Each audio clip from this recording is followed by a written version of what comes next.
Here's a little video on how I do my long-term ammo and gun storage. Let's just suck it on down.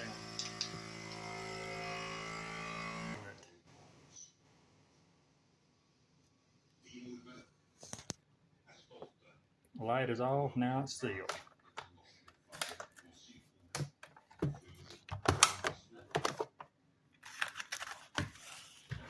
You can also do your gun the same way.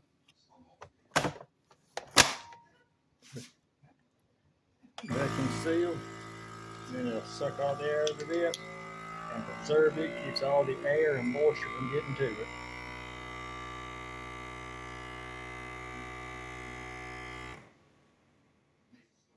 Thank y'all. Like and subscribe.